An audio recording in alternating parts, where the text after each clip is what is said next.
For someone who is focused on length retention, here are some common mistakes to avoid when you want to start this challenge.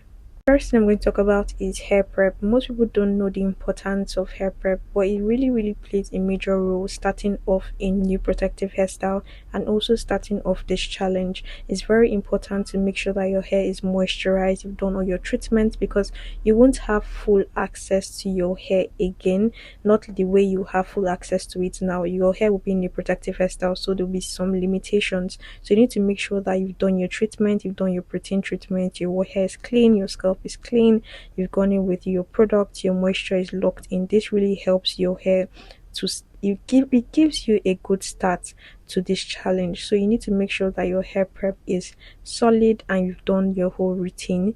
This really plays a major role and it's very important, because most people don't know the importance of this, but it's very important, especially for you retaining moisture starting off that protective hairstyle, because you don't want to immediately start doing routine on a fresh hairstyle. It's going to get frizzy and old faster. So you need to make sure that you do your hair prep and your moisture routine is solid. So the next thing is, most people don't know good protective hairstyles for their particular hair.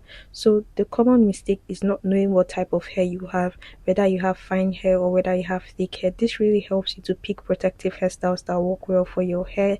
I'm going to give you an example. I have fine hair, so I don't do protective hairstyles that require extensions or so much extensions that will weigh down on my hair strands and break my hair, because this challenge is going to be up to 3 months. So over time, your hair, you experience hair growth and your hair wouldn't be as tight to your scalp, so that's not so much tension there. But when you use extensions, you're going to be weighing down on your hair strands and you experience so much shedding, excessive shedding. Your hair will be breaking when you're taking it down. So that's why it's very important to know good protective hairstyles for your hair, especially for long-term protective hairstyles. Another thing is your hairstylist. You need to make sure that your hairstylist is properly putting in that protective hairstyle. So a good protective hairstyle is when the hairstyle is less tension or less manipulation to put in, and less tension and less manipulation to take down. So this is something that you need to consider when you're putting in your protective hairstyle, or when you're going to meet a hairstylist that's going to put in that protective hairstyle. So like I mentioned, knowing what type of hair you have, whether you have fine hair, whether you have thick hair, knowing a good protective hairstyle to put in. With that means you knowing what type of hair strands you have to pick the protective hairstyle for your hair, and finding a good hairstylist that is going to put in that protective hairstyle. This is very important, because this hairstyle is going to last you for 3 months, or the duration of how long you want to keep it. But for this challenge that we're going in, or we're starting out, it's a 3-month challenge. So you need to make sure that you do all these things so that you would get the best results from this challenge. So another common mistake most people make is not doing a routine when their hair is in a protective hairstyle. So please, like, if your hair is in a protective hairstyle, that doesn't mean you don't have to think about your hair, because most people see protective hairstyles as a break from their hair, but really it's you actually putting in more to your hair. You need to make sure that your hair is moisturized. You need to make sure you keep up with your routine. You need to make sure that your scalp health is clean, like your scalp is clean. Scalp health is very important for hair growth.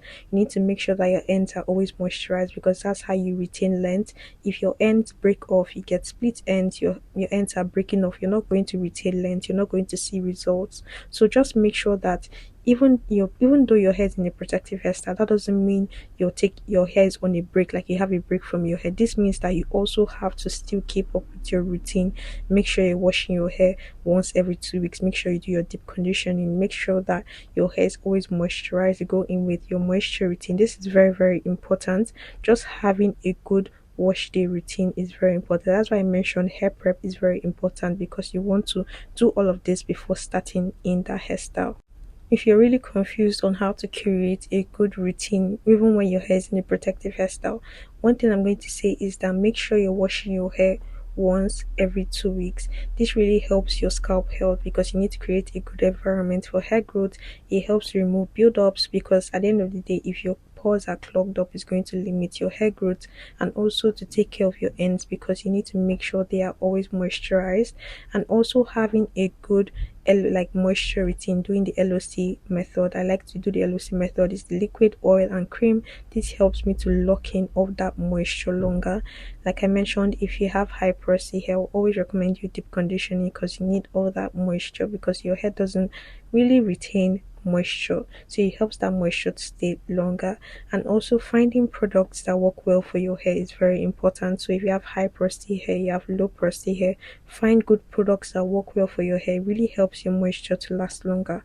So this is something that you need to know. Make sure that you do not neglect your hair, because your hair is in a protective hairstyle. That doesn't mean you have a break from your hair. That's a very, very bad way of thinking.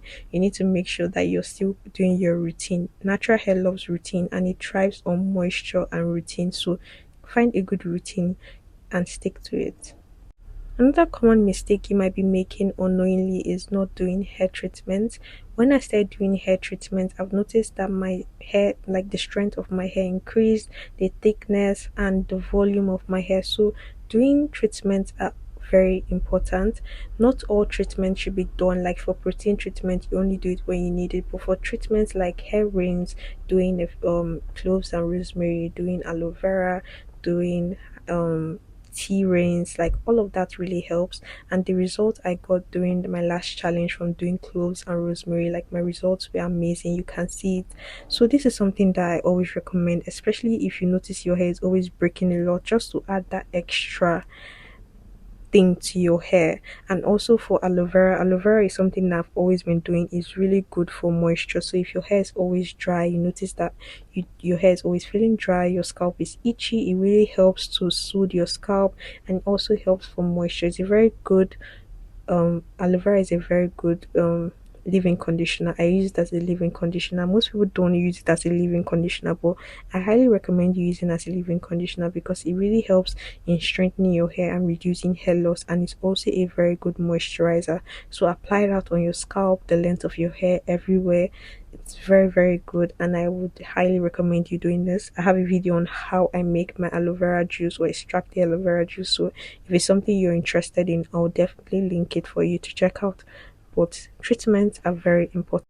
The last and final thing I'm going to talk about is your takedown process. This is this is like the most important thing when it comes to this challenge, because you've done everything, you've kept to your routine, you've done your hair prep, you're always doing your routine, you're doing your treatment, you're taking care of your hair.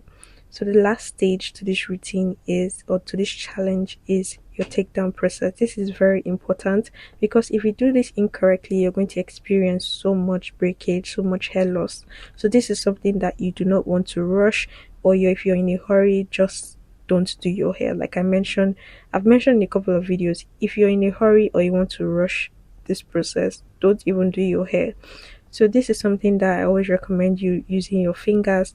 You do not need to use combs or any of that. Fingers are the best for takedown process because you can feel where the knots are in your hair. You can feel when you have tangles, and you be careful to take them down. So that's why I always say that for your takedown process, you have to be patient, and also don't ever take down your hair when it's dry. Make sure you go in with water and a good product that has a good sleep.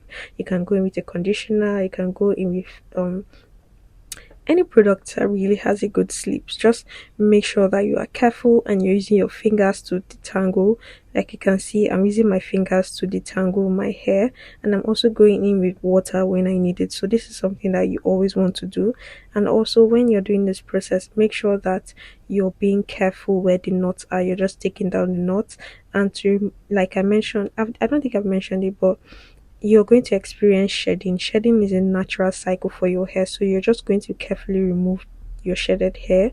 How to know if it's shedding is if it's the length of your hair. If you're seeing long strands, that's how you know it's shedded hair, so you shouldn't be worried about that. But overall, this challenge has really helped me in length retention. I've retained so much length. My hair has grown so much during this challenge. So this is something that I highly recommend, and very soon I'll be starting a new challenge, so don't forget to subscribe so I get updated on the new challenge, and I'll see you guys in my next one. Bye.